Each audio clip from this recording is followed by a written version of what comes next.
Officials gave differing views Thursday on when power will be fully restored to the U.S. territory after Hurricane Maria hit as a Category 4 storm more than a month ago. Ricardo Ramos, director of the state-owned power company, said the utility has restored 35% of the electrical system's regular output and expects to reach 50% by mid-November and 95% by mid-December. But Ray Alexander, director of contingency operations at the U.S. Army Corps of Engineers, said the Corps goal is to have 50% restored by the end of November and 75% by the end of January.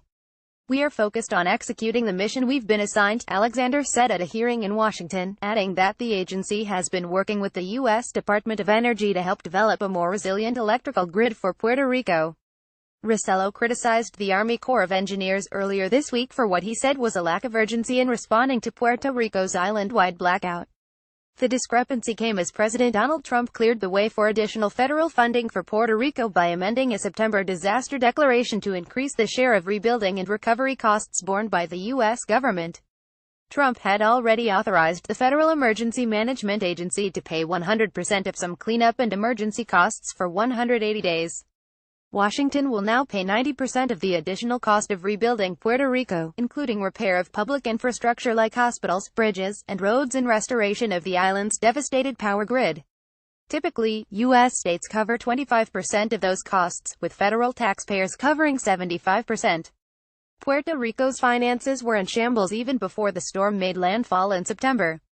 A large swath of the island still has no electricity, and complaints are widespread among business owners who say losses are mounting and from parents who say their children need to start school. Nearly 20% of the island remains without water since Maria hit on September 20, with winds of up to 154 miles per hour, killing at least 55 people.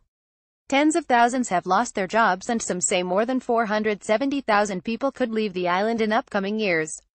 "If we don't re-establish power and other basic services, the damage to our economy will be even greater," said Puerto Rico's Public Affairs Secretary, Ramon Rosario.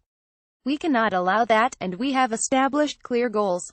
The difference in estimates came 2 days after the state-owned utility canceled a heavily scrutinized $300 million contract awarded to Whitefish Energy Holdings.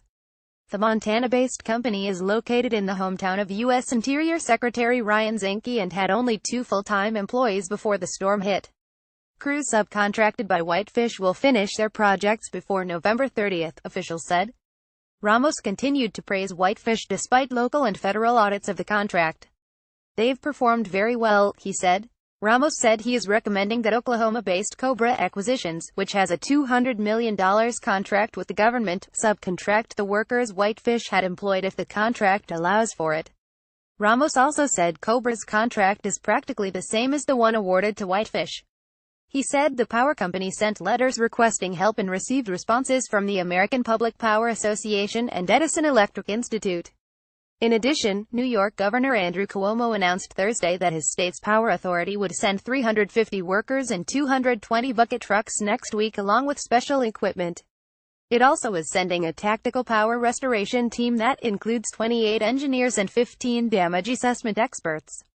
The Army Corps of Engineers said it also expects about 2,100 workers to arrive by mid-November to help restore power.